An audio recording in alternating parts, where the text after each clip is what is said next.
Bonjour.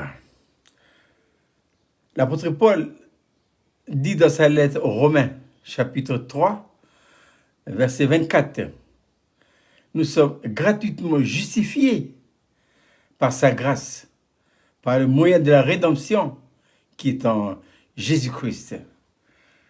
La croix. Qu'est-ce que la croix? La croix est un principe de vie qui donne à Dieu tous les droits absolus et la possibilité de vivre sa vie en nous. La croix, elle représente deux aspects. L'aspect positif et l'aspect subjectif. C'est imagé par les deux bouts de bois. Vous voyez la croix là? Le bout de bois qui descend d'une manière verticale. Ça, c'est la croix. C'est l'aspect objectif qui nous parle de toute l'œuvre de la rédemption que Jésus a accompli lui tout seul. Oui, mais Dieu nous a placés en lui. C'est 1 Corinthiens 1, verset 30.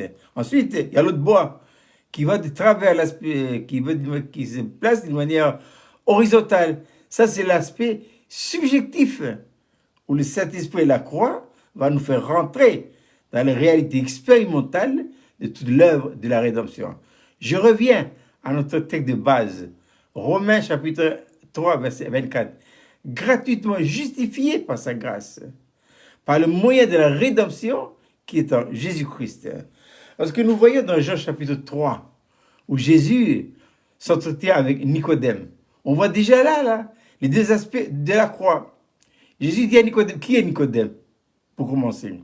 Eh bien, Nicodème, c'était un docteur en théologie. Il connaissait la Bible, la Torah à l'époque, au bout des doigts. Tout ça. Le problème, c'est qu'il n'est pas né de nouveau.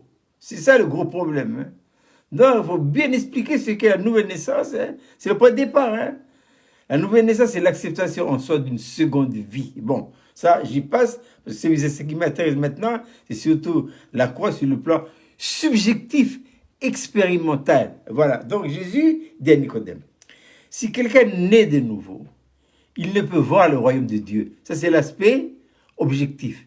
Et ensuite, Jésus revient à Nicodème.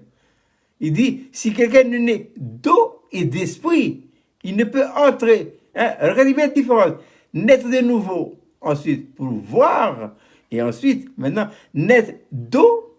Jésus ajoute l'eau et l'esprit pour rentrer. Ça veut dire pour obtenir tous les bienfaits de la rédemption. L'eau nous parle de quoi? L'eau nous parle de la croix. Voilà.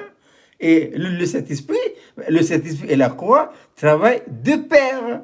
La croix vient en avant, elle ouvre les voies royales à la vie royale. Voilà. Si nous regardons le sermon sur la montagne, quand nous regardons le sermon sur la montagne, il y a les béatitudes. Les béatitudes nous parlent des bénédictions que Dieu donne. Dieu donne, mais il faut rentrer. Il faut rentrer pour hériter. Et pour rentrer, il faut naître d'eau et d'esprit. Ça y est? Donc, dans les béatitudes, il y a au moins 9 ou 10 béatitudes. Mais la première béatitude qui ouvre tout les portes du royaume, Jésus dit quoi? Heureux les pauvres en esprit. Voilà, je reprends pour nous. Jésus dit, dans la béatitude, il dit heureux les pauvres en esprit, car le royaume des cieux est à eux. Ça y est? Heureux les pauvres. Les pauvres, ici, nous parlent de quoi? Nous parlent des indigents. Il y a des mots synonymes, indigents ou dénuement. C'est quelqu'un qui vit dans une extrême pauvreté, qui manque du strict minimum. Voilà, la misère. En d'autres termes, on va dire, heureux ceux qui vivent dans ceux qui ont reconnu par la révélation leur extrême misère en ce qui concerne les choses de Dieu. Ah oui, le dénuement ou l'indigence ou l'extrême misère et la pauvreté, c'est la porte. C'est la porte qui nous ouvre, qui nous fait pénétrer dans nos richesses en Jésus-Christ. Paul dit quoi dans sa lettre aux Colossiens? Vous avez tout pleinement en Christ. Mais ce tout pleinement en Christ est possible que s'il y a l'aspect subjectif. Mais je ne peux rentrer dans l'aspect subjectif que si lorsque j'ai compris et j'ai saisi et j'accepte par la foi que c'est pas par mes propres efforts, hein, c'est pas par mes richesses à moi, par mes connaissances et tout ça, là, c'est le cas de Nicodème, que j'ai pu entrer en jouissance de mes bienfaits en Jésus-Christ. Non, non, il faut, il faut reconnaître notre profonde pauvreté, notre profonde misère. Non, non, c'est pas par nos efforts que Dieu va nous donner le cadeau. Voilà. Paul dit, hein, il dit gratuitement, justifié, gratuit, hein, par sa grâce, faveur, par le moyen de la rédemption qui est en Jésus-Christ. Voyez-vous, ça c'est important. C'est important parce que nous allons maintenant rentrer de plus en plus en profondeur dans les réalités expérimentales de la croix. Deuxième aspect. Deuxième aspect. Et ça, il faut le dénouement. Il faut l'indigence. Il faut la misère. Il faut que nous reconnaissions. Rappelons-nous de l'histoire de cet homme riche. Quand Jésus lui a dit, parce que Jésus lui a dit, vends tout ce que tu as. Donne-le aux pauvres et suis-moi. Ah, il est parti. Hein. Il est trop triste. Hein. Ah oui. Il est trop triste. Il n'a pas envie de vendre. Vendons. Vendre, ça veut dire laisser tomber. Mettre de côté. Ça ne nous sert à rien. Le frère qui avait amené un jour le message de la croix, il avait dit ceci. Un gramme d'or vaut mieux qu'une tonne de ferraille rouillée. Ah oui. Nous avons hérité du premier Adam, de nos parents, quoi. Une tonne de ferraille rouillée. Mais ça, quelle valeur, ça, par rapport à un gramme? Un gramme d'or, dit le frère, a plus de valeur qu'une tonne de ferraille pourrie. Ça veut dire quoi? Ça veut dire que tout ce que nous avons hérité de nos pères par le moyen de la vie naturelle, c'est inutile dans la maison de Dieu. Dieu ne peut pas accepter le iota. Ah oui. Voilà. C'est vrai. On peut faire beaucoup de choses. Hein?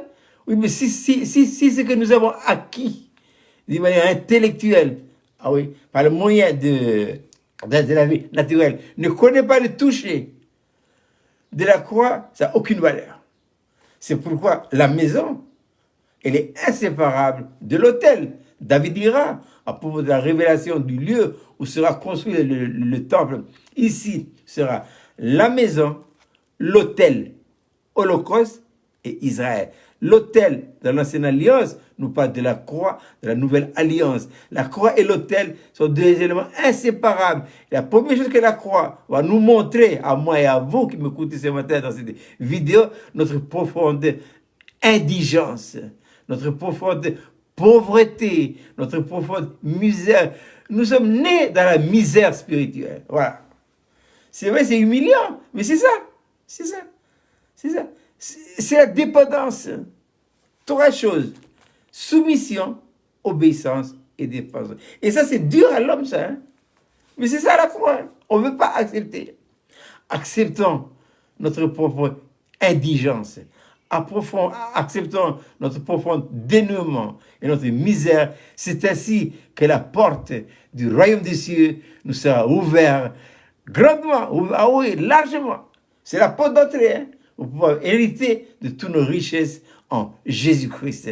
Et ça, voyez-vous, c'est très important. Voilà. Donc, je répète, cette belle petite manne pour ce matin, pour commencer la journée, dénouement, pauvreté, misère. C'est ça la porte d'entrée pour entrer en possession de toutes nos richesses en Jésus-Christ.